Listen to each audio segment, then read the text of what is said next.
Lintel ladies and baseboard boys. Knock up a Neolithic newel post. Pay a hefty ransom for the return of your transom. And remember, I like my trusses like I like my duck's feet. Webbed.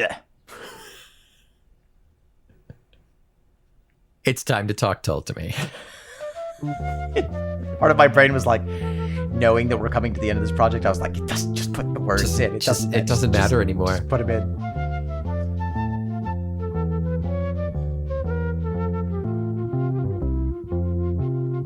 Welcome back. I am Omen Thomas Sade. And I am Nick McGill. We are the structurally sound, feckless Momes. And this, my collections of both hard and softwood, is Talk Tull to Me. A termite-proofed safety break in the tool pod of prog rock, in which Narthex Nick and Onion Dome Omen will mark, cut, and plane to size each and every turreted track that revolving door rock band Jethro Tull have ever placed on a plinth for us all to appreciate. We will hang a hip roof from John O'Hara's head, clean out David Goodyear's geodesic gutters, and capriciously covet Jack Clark's Corinthian order. And if we can blow out our balusters, denticulate our dormers, and practice gratitude for the gazebo, we might just get hammered like a nail by the madman of the mullion, the prick post who does the most, the widow's walk with a huge column, the flautist of the flying buttress, the quadriporticus who makes a snorticus. Ian, if you enjoyed seeing my lattice work, you should see my lattice relax. Anderson. You're right. You did start to just put anything in there. I was surprised you didn't get more from the widow's walk with a huge column. I did. I laughed. I chortled. It. It's a sort of an obvious one. Enjoyed it. Yeah. Yeah. Yeah, but it's you haven't done that sort of twisty rhyme, I don't think in a long time. If you have, like, that's just something you have not used. So using it now you're clearly at the bottom of the bag of pulling out all things. the stuff. Yeah. You're pulling out. Next, it's going to be a limerick and then a knock joke. We've got a lima bean and a tuft of lint. We'll make it work. Nick. Omen. Hello. Oh, hi. It's great to see you. What a pleasure. What a pleasure and an honor to be in your presence this evening. The privilege is mine. Today, we get to talk Tull. Yes. About a Jethro Tull track. Yep. Off of the very recent album. Under a year. Curious Ruminant. Yes.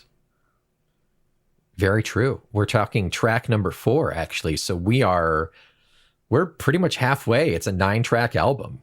Can you believe that? That actually does surprise me because I forgot that there are relatively few tracks on the album. Well, the second to last track is 18 minutes long. 18 minutes long, and there's a stretch break in between. But yeah, other than that could be 3 songs in its own. Yeah, nine tracks.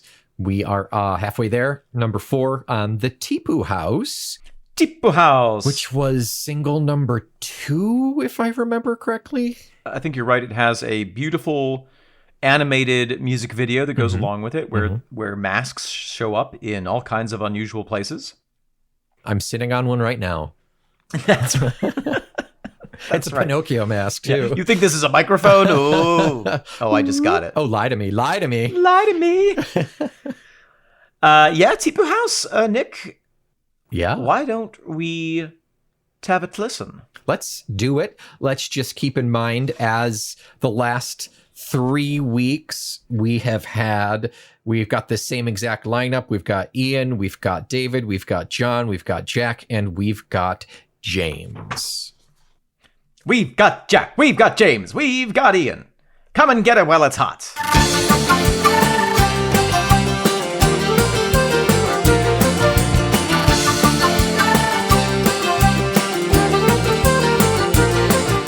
Nick McGill. Omen. What Tipu House do you live in? Didn't really work. You get it. Do I get it? What type of house? House? Okay. Yeah. Nick. Oh, man. This is one of the first tracks off this album that we ever heard. Correct. Do you recall what you felt when you listened to it back then?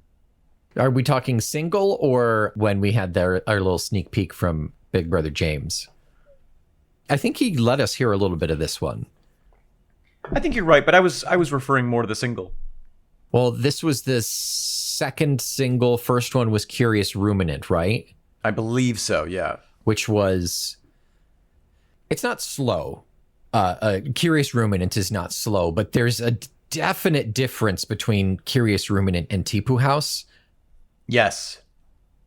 I still get the feeling. I still get the fuzzy feeling when I listen to Tipu House that I had the first time I heard it. It's so energizing. It really is. It's very... I described the intro as jumpy. It just comes right out. Yes.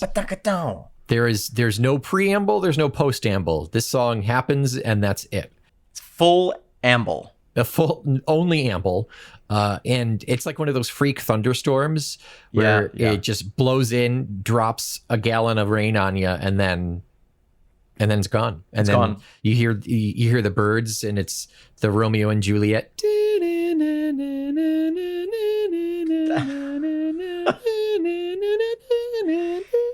Isn't that Peer Gynt? Oh, that's Peer Gynt. Yes, I'm sorry. I was thinking of Prokofiev's Romeo and Juliet, but I don't remember what that is. That one goes, I like to be in America. That's it, yes. I nailed it. Yeah, I haven't listened to this track in a little while. I mean, I've listened to the album in the last couple of weeks, but it's nice to hear this one again. And it really, when I first heard it, I thought, ooh, do I like this because it's new? And now I'm realizing, no, I like this because it's a banging song. It's very banging, yeah. And it's especially extra super potent strong because it comes after Dunson and Hill, I think.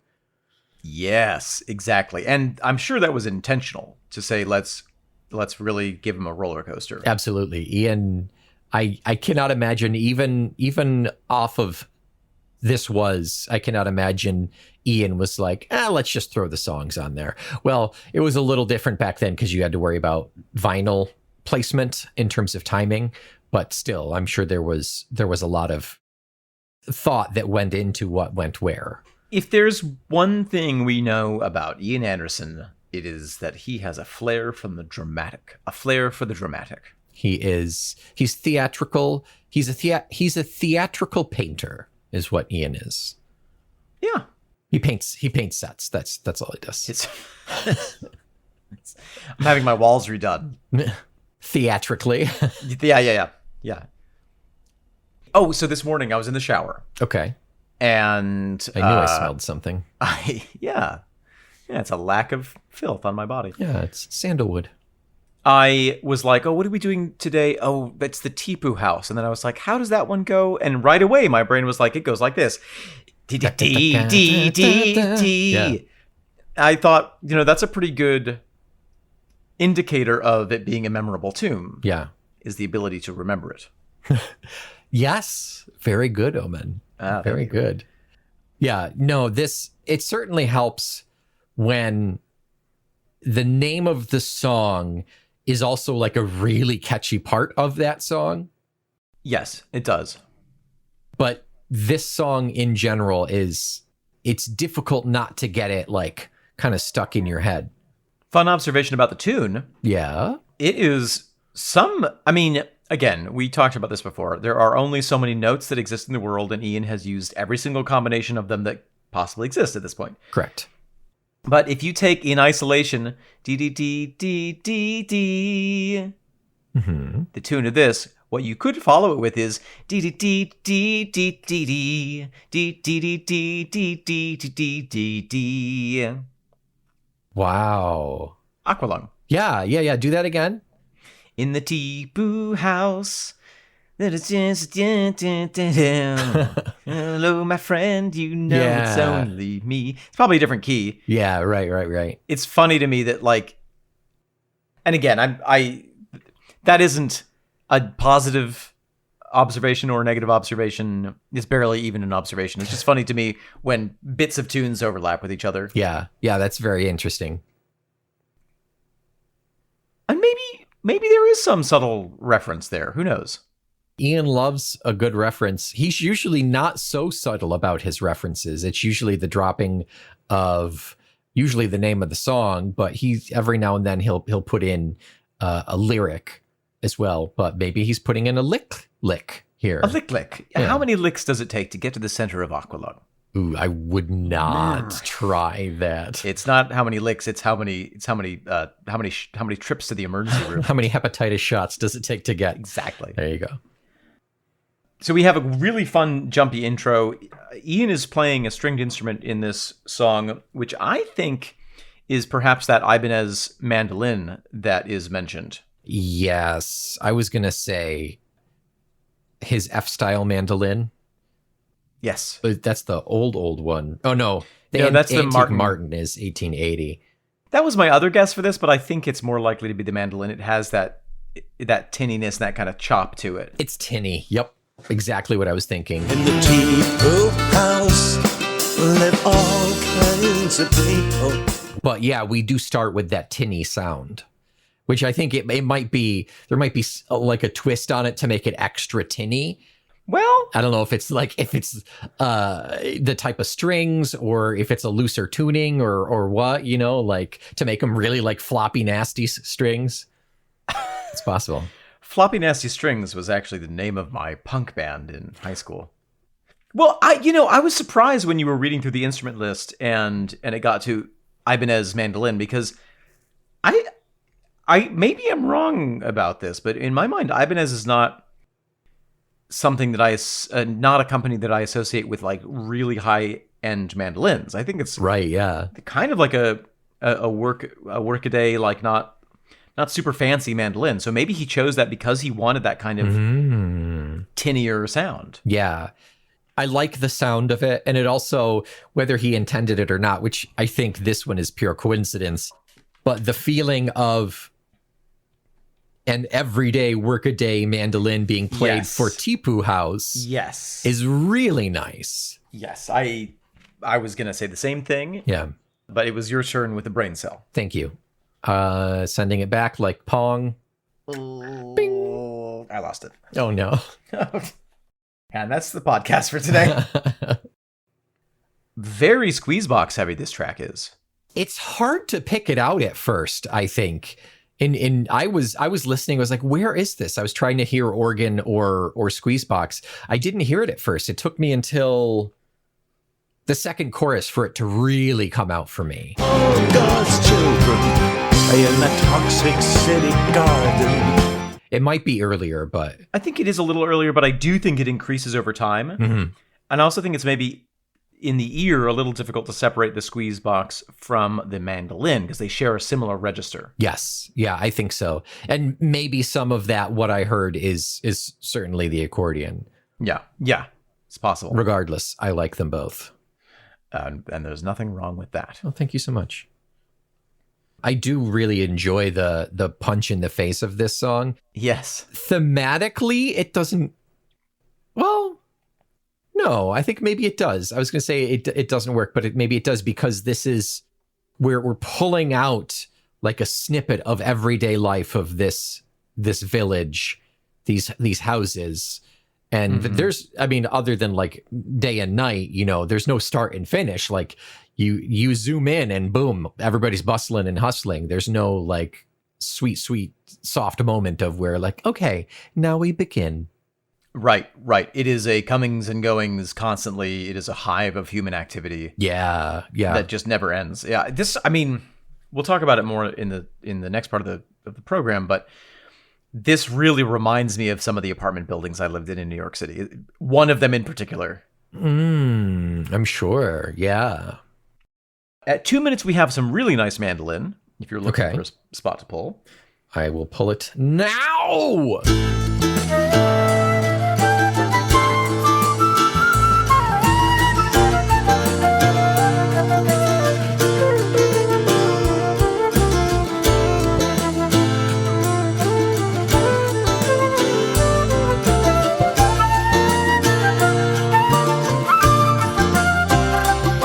And that's also where we have the flute solo. Ah, yes. I love the flute solo. Yeah. I feel like Ian is becoming more and more in tune with the divine, with the great flute of the universe. Yeah. He is the mouthpiece for the great flute of the universe. He is. He's the mouthpiece. He's the spit guard. He's the key shaft. What part's the spit guard? I made that up. Oh, okay. I was gonna say. That's this part of a microphone. Well, yes. Well, it's the pop filter. It's called. Yeah, I always filter my pop through it before I drink it. Delicious. Aerate. It's good to aerate your cola. Yeah. If I get hungry during the recording, I just give it a lick. Jack, with his guitar, with the electric guitar, is pretty subdued, not super forward in this track, but detectable. He's there. Yeah, he starts at about 25. The useless husbands drink through the long hard evening. And I think he's, because it's so busy and there's so much going on, I don't think he's meant to be backbone here. I agree. I don't think there is a backbone. I think this is an invertebrate of a song. And it's like a jellyfish that is a colony of smaller things that kind of make up this greater body of work. It's held together by a thin skin of accordion. Yes. Yeah, that's the most structure we have is that reliable accordion, yeah. Yeah, and don't get too close because it is deadly. It will sting you. And then we'll have to pee on you. Well, we will have to. In fact, we'd better start now, because we know you can't keep your hands to yourselves. That is, that's the highest tier of Patreon. I guess that'd be OnlyFans. It's not quite a key change at that last verse, is it? Where we get that like reverse cymbal hit. That. I'm not sure. I don't know. I feel like it's not. I feel like it's not drastic enough to be a key change, but he does something differently there. In the tea house. No, it's not a key change, but it is one of two moments that I clocked that are very, very, very clean transitions.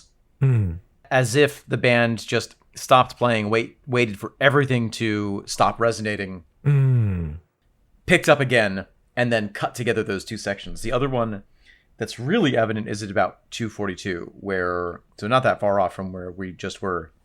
You can hear it here.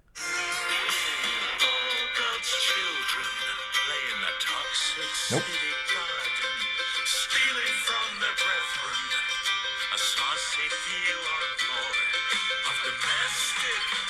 Well, I think it was actually the moment you were talking about. Yeah, I think so, yeah. But it really just feels like out blackness, suddenly back in. Yeah. Yeah, and I think he makes it sound slightly like a key change there because the poo of T-poo, I think, is like just a slightly higher note than he normally does on the preceding T-poos.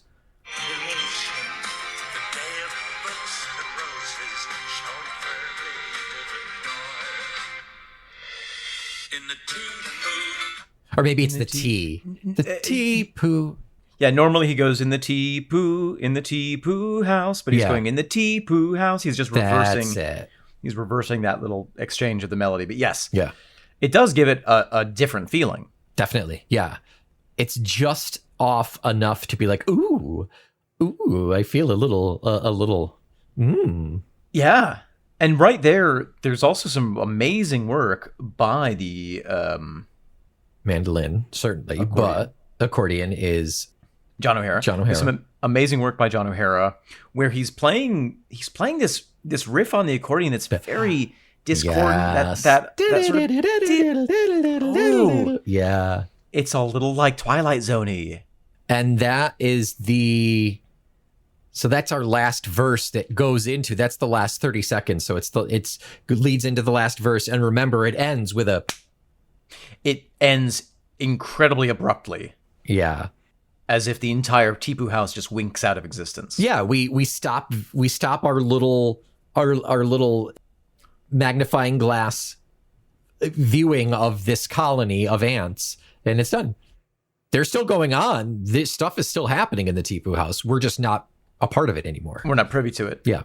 I know you have mostly not spent your life in cities, but there is a kind of a fun thing that happens if you're in a city that has a train system where you get to ride it and go home. Oh, that sounds thrilling. Isn't that great? Yeah.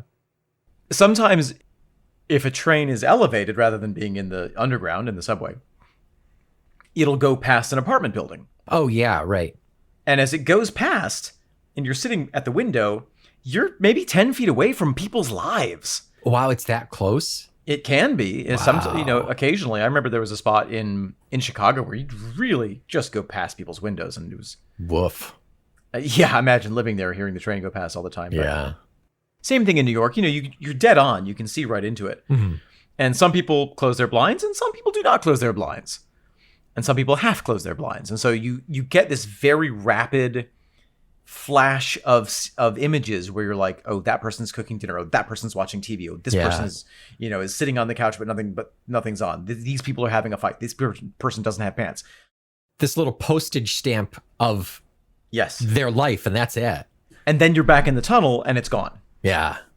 And that's kind of what I feel with this abrupt ending. You're just getting these flash, flash, flash, flash, flash, flash. Yeah. Yeah. I like that kind of, you're on this ride and it's not out of control, but it's out of your control. I think that is an important distinction. Yeah. And it also, this ending is very ripe for a false ending. I think could easily have Yes. been one a tall false ending. And honestly, maybe that little transition at just before 3 could be considered a false ending, like the quickest false ending we've ever had, because of how clean that cuts, as you were talking about. Yes, it does, almost because of all the false endings we've had in the past. It does kind of, your mind does think, oh, great, now there's a side. Oh, no, we're going. We're still going, yeah. So this is leading into Savannah of Paddington Green, which I just want to is. preview the sounds of. Oh, sure, yeah.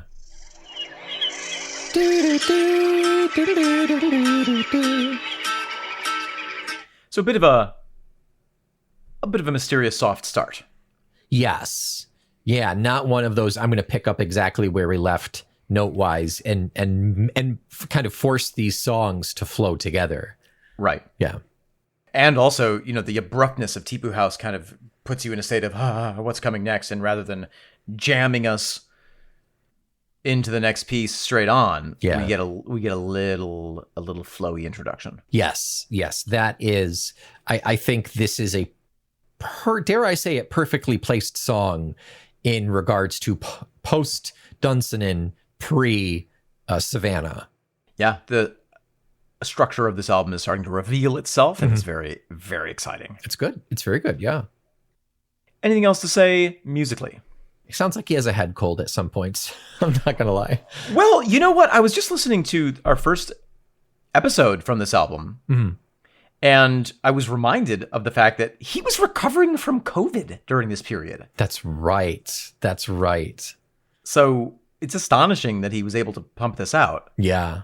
Also, just like, let's remember that he wrote each of these songs. He wrote the lyrics for each of these songs within a single working day, basically. In a day. In what? What's a working day? Let's be really generous and say 10 hours. And you have to take a break for tea and lunch. Well, yeah. OSHA mandates that Ian takes breaks. The OSHA mandated writing break.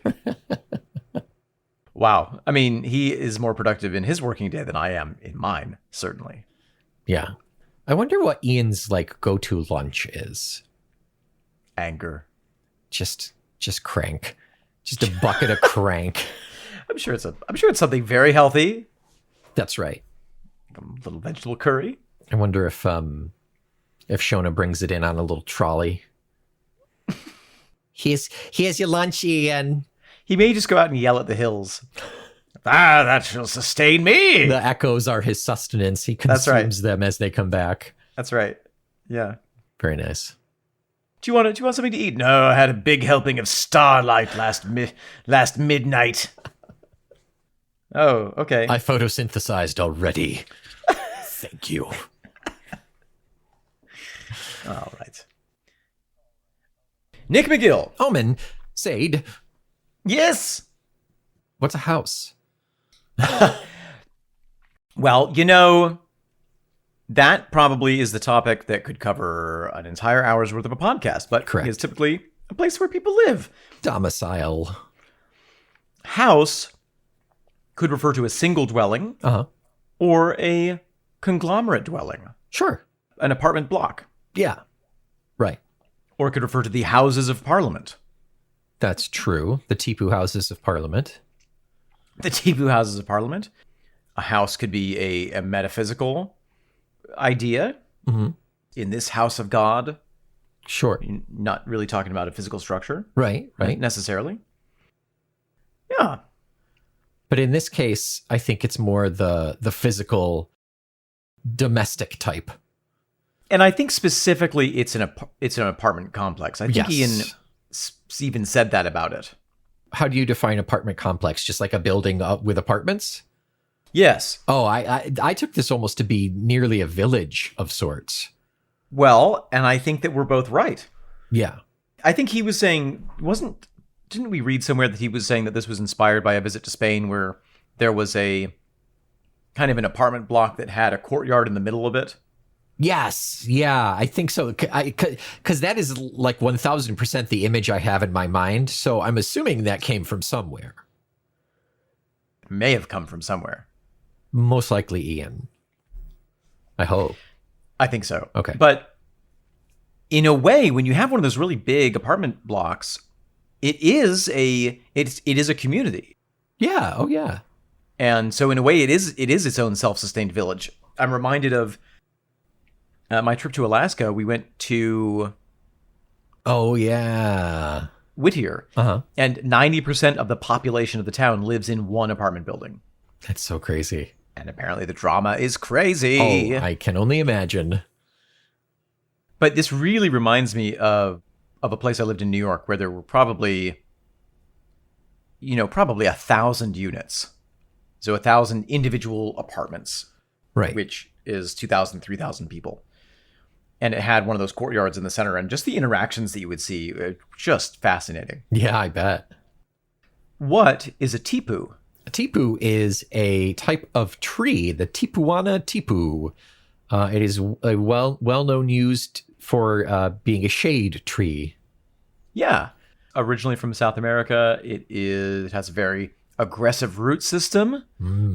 It is a Category 3 invasive species in South Africa. Wow. It's considered, or it's not considered, it is a part of the legume family, actually. Right. So probably related to legumes. Peas, beans. Mm-hmm. Yep.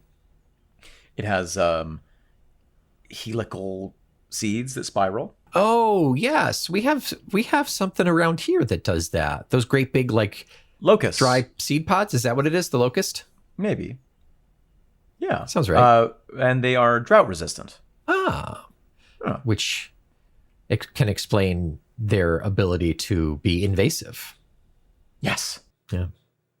So I think what we have here is the image of one of these courtyards with some nice shade trees in it, which Yes. would be of great value in any location at all, but especially in a hot place or a place where it gets hot part of the year. Yeah. This is the spiritual sister to Caliandra Shade, I feel. Yes. This is the less fortunate sister. Yeah, right. This is the sister who became a whore Whoa. Ian, take it easy. instead of going to nursing school. Instead of nursing the whores. In the Tipu house live all kinds of people Well, it takes a village. It takes a Tipu house to raise a village. to raise a village. Old ladies up the back stairs, young lives dreamt away. Their useless husbands drink through the long, hot evening. Maybe I could be one, with some practice and a prayer. In the Tipu house live all kinds of people. Old ladies up the back stairs, young wives dreamt away. Their useless husbands drink through the long, hot evening. Maybe I could be one with some practice and a prayer. Maybe I could be one of those old ladies or one of the husbands drinking One of the useless through the husbands? long hot evening. Yeah. It's, you know what, it's great to have a goal. It's either one. Either one. Just set your sights. Do it. It is interesting, when you live in this kind of environment and just the interactions that you're able to see, you see a couple bringing in the groceries and you're like, oh, she's clearly in charge. He's never done a damn thing for her. Yep, got it. Yeah. You almost feel like you can read the stories. Yeah. Yeah, or at least the human mind fabricates that story, it wants to have a story. Right. And maybe sometimes you get it right. Yeah. All God's children play in that toxic city garden, stealing from their brethren a saucy view or more. All God's children play in that toxic city garden, stealing from their brethren a saucy view or more. Well, let's start with the first line. All God's children play in that toxic city garden. This is chorus. Just wait. Oh, that's right. Thank you. Yep. Growing up in the country and having the privilege of having played in the forest for all my life, Yeah. always really shocking to me seeing kids play in a completely bare concrete courtyard Yeah. and seeming like they're having an amazing time. Right. Yeah. Kids like life will find a way. I'm simply saying that life finds a way. And the toxic city garden could be literally a garden. It could be a city garden, but it could also be viewing the city as a garden. Yeah. And sometimes, in cities, a single tree is the entirety of the garden in a space. Yes, right. And so maybe it's just that there's one tipu tree. Yeah, when we were walking, let's see, in London, when we couldn't check into our hotel yet, so we were walking Up to Camden Town, Camden Market. We passed this tiny little park, quote unquote park. It was a rhombus with like a tree on one end, a tree on the other, and a couple of like bushes and stuff. But that was But it. that was it, yeah. Yeah. I remember one place I lived in New York. There were a couple trees on the street and they just provided such relief, and I was so miserable that just seeing any life was lovely. Yeah. And one day a whole bunch of the fire department showed up and they whipped out a chainsaw and started chopping down one of the trees, and I was like, what the fuck? Why are you doing this? This is like one of the only trees on this street. Turned out there was a guy who was threatening to jump off of a rooftop, and they were clearing space to put a crash pad for him. And my honest reaction was like, let him do it. Like, come on, let us keep the tree. Yeah. People will appreciate the tree more. But that was an unkind and unhumanistic way of looking at it. I should have really looked at what were the situations that brought him to that point. Perhaps not enough trees. Ooh, how ironic that they cut down the second to last tree on the street. Yeah. Oh my God. One time I had a garden apartment and the bedroom window faced onto the courtyard. Ooh. And it must have been the children's designated goal for their soccer games, because it was like every 10 seconds a soccer ball, full strength, wham, against the window. So you were on the unpleasant. ground floor. I was below the ground floor. Oh, wow. Yes. The ground floor, but the back end was level with the ground of the courtyard because there were steps going up to the courtyard. Gotcha. Wow. All God's children play in that toxic city garden, stealing from their brethren a saucy view or more of domestic incidents and guilty copulation. Stealing from their brethren a saucy view or more of domestic incidents and guilty copulation. They all get a little picture show if they look in the right window. Yeah, this is the slow motion version of what you were saying in the train zipping by. Well, because if you live there, Yeah. it's 5:00. Old man Winters is going out for his weekly colonoscopy. Oh, We know what that means. Get the ladder, Jimmy. old lady Winters is going to take a shower with the curtains open again. Right, yeah, well, right, exactly. There's something funny about people being crammed into tight spaces. I feel like you get interactions that you just don't get when people are more spread out. Oh, yeah, absolutely. It's easier to be a peeping Tom or to see someone in need and lift them up. That's true. Hopefully that happens. Let's stay tuned. Ooh. The day of book and roses shone firmly to the door. What do you make of that? The day of books and roses shone firmly to the door. No longer do we read books for entertainment, and no longer is there romance, so we're not giving each other roses. We are on top of one another. So the only entertainment is the gossip and the spying, and certainly there's no romance anymore.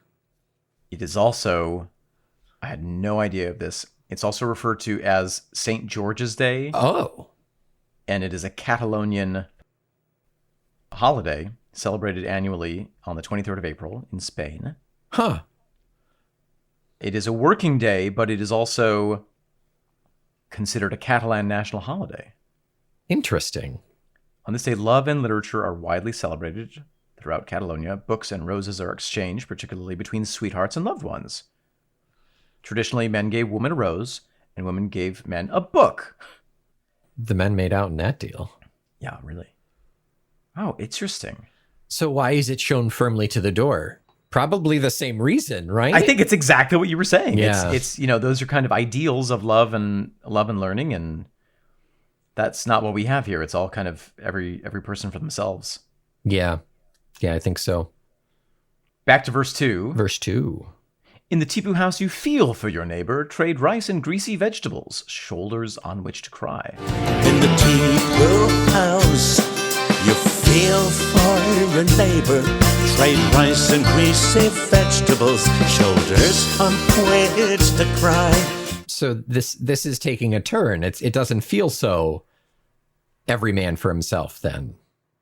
Yeah, there's a bit of a colony aspect. There's a bit of a community aspect. I remember in one place I lived in Rochester, people were always kind of helping each other out. I remember there was an old retiree who he grew some pretty nice vegetables, and occasionally he would give me one. And I remember one time he was like, "Hey man, I need $20 to meet my rent." And I was like, "Take it. Here you go." And people do, I think, look out for each other. Even here, when we first moved into this house, I was in Santa Fe. Katie locked herself out, and the neighbors helped her. They were like, "We're going to put your groceries in our fridge. We're going to break your windows so you can get in. Well, I'll be figure out how to repair it." Is that what happened? Yeah. Oh, wow. Yeah. I think there are circumstances where people do look out for each other. Yeah. You'd like to think that it's the standard, but it's difficult to humans sometimes. It's interesting. I do think that is behavior that comes naturally to humans, and I think that human society has trained us to care less. Yeah, there's compassion for your tribe, but there's also tribalism, and if they're not from your tribe, that's like, oh well, if I help them, what do I get out of it? What is good for me? And the next line kind of addresses that. You don't feel so good about them quite all of the time. You don't feel so good about them quite all of the time. It's like, yeah, I'm going to trade. I'm going to whatever. Oh, I made too much dinner. I'm going to give you some. Oh, you're upset. You're going to cry on my shoulder. But also, I don't trust you entirely. Yeah. Yeah, because how well do you know these people? There's this surface level interaction of hey neighbor, hey, you see the same people every day for years and years and years, but how much do you know about them? And then there's the Maslow's hierarchy of needs with the next line. And someone has to fix the plumbing, or at least give it a try. And someone has to fix the plumbing, or at least give it a try. It's all fun and games, and we can cry on each other's shoulders until your poo is overflowing into my bathroom. Yeah, right. Hopefully someone on this apartment block knows how to fix plumbing. Yeah, or maybe hopefully the super is contactable and not drugged out in a boxing slumming it somewhere. Yeah. We go straight from there to the chorus. All God's children playing that Toxic City Garden. to the day of Books of Roses shown out the door. In the Tipu house, there's a quiet, insistent babble. Marital possibilities grow fecund in the air. Secret forbidden dowries for joining better families. Whispered promises in the hubbub of the market square. In the Tipu house, there's a quiet, insistent babble. Marital possibilities grow fecund in the air. Secret forbidden dowries for joining better families. Whispered promises in the hubbub of the market square. It's kind of like everything that you would expect from a medieval village compressed Yeah. into a one block of cement. Yeah. Yeah. It could be, were it not for capitalism, it could be self-sustaining. Interesting. Yeah, why not? You got Yeah. a garden on the roof. Someone raises chickens, someone fixes the turlet. The chickens fix the turlet. The chickens fix the turlet. I'm trying to think of examples, but I feel like it's almost a trope in rom-coms to be like, oh, there's a cute guy moved into the building. Like, oh, we had the scene in the elevator where neither of us talk to each other. Ooh, Yeah. fresh meat. Yeah. Yeah, right. Right. And the sassy best friend is getting all inappropriate behind the guy making gestures and things. And Yes, yeah. he's talking on the phone to his mother. Makes him perfect. Yeah. Right, exactly. We could write a rom-com. We just did. We just did. Yeah. We'll star in it. Rebel Wilson can be the sassy friend. Yep. Oh, yeah, perfect. Yeah. And we'll be the two guys who move in with each other that she has to compete for. Oh, wait. She has to compete to get both of us. It's called thruple. It's called the Eiffel Tower. It's called thrupling. the Thruple House. Yeah. Yeah. So when you are that ingrained in that society, you know, your kids are going to grow up together and become of marital age together. Right. And if they haven't left, you know, if they haven't moved away, they're still part of that community. And the options, there are only so many options. Somebody's got to take over this rent-controlled corner unit. Right. Yeah. It is interesting.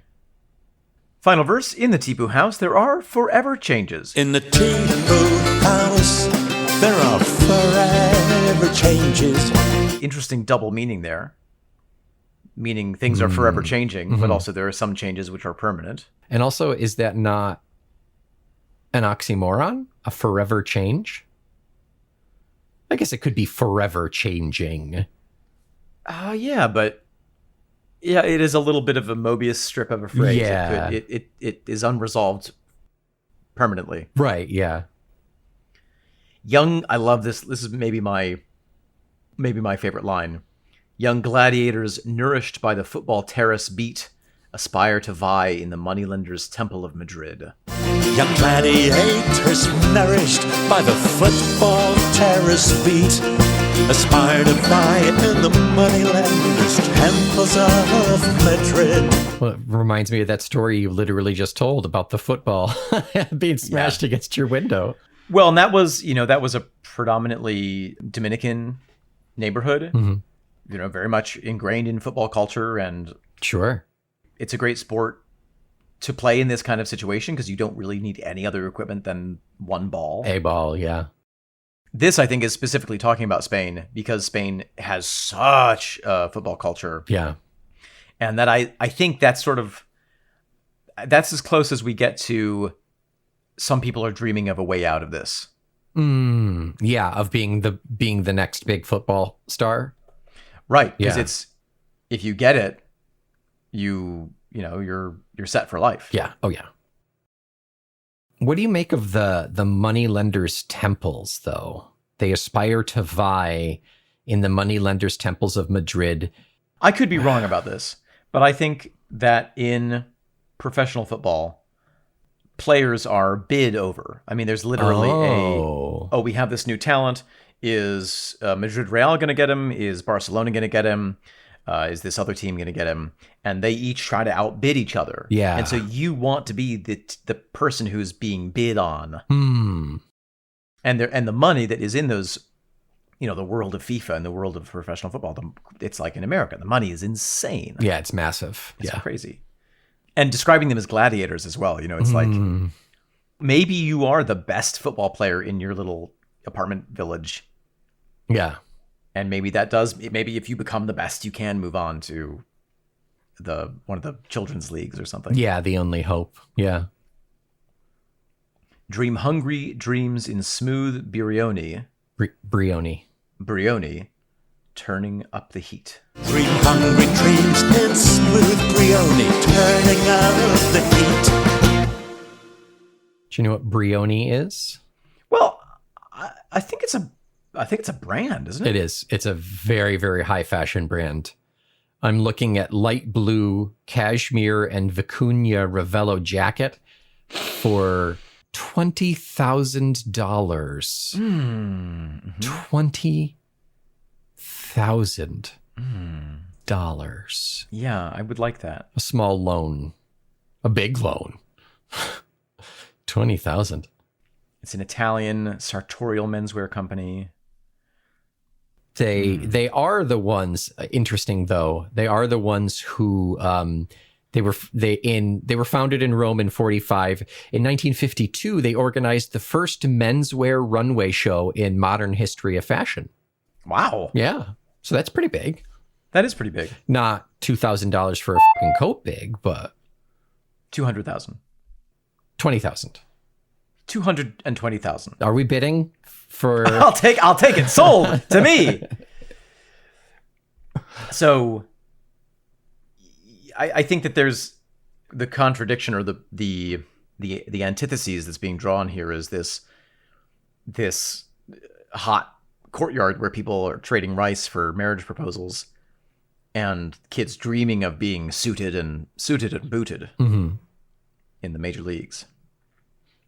So there's the good and the bad, like all of life. There's the, on one level, there's camaraderie, but how much do you know them? And you get to grow up with these people and get married, but also you're stuck in this area for the rest of your life. And then you get to play soccer with your buddies, but also like you're dreaming that will take you out of this area. Yeah. It's like us growing up in Mexico and weed sport. Kind of. Yeah. Any place where there are limited opportunities and lots of ways of it going wrong, I guess. Yeah. Lots of inertia for it to go the way that it's always gone. Right. Yes. Takes a lot to break out. Mm-hmm. It's interesting in this album. This is the album which Ian has stated. There's more I me. Yes. I me mine. Mm-hmm. I me.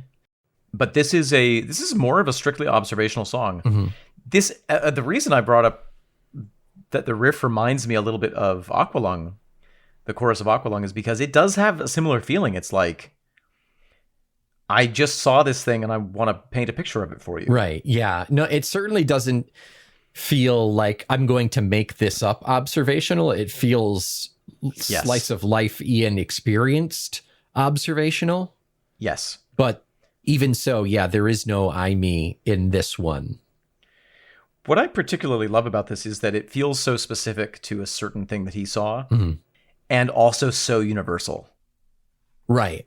Right. This one happens to have a particular Spanish flavor, but it could be picked up and dropped in the middle of Berlin. It can be picked up and dropped in the middle of Chicago. Chicago. New York City. Yeah.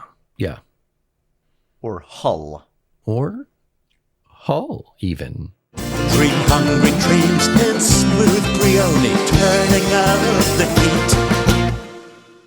Nick, anything to say more about the Tipu House? No, I think that was pretty good. Well, in that case, I will come over and borrow a cup of sugar from you. Oh, fine.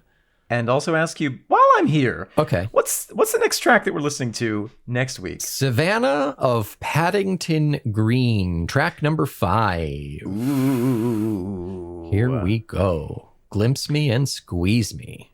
Well, until we do that, and until next week, I am a saucy view or more, Omen Thomas Sade. I am a young life dreamt away. I am Nick McGill. Together we are the young gladiators nourished by the podcast Terrace, the Feckless Momes. And this is a bunch of useless husbands. This is Talk Told to Me. I've done nothing with my life.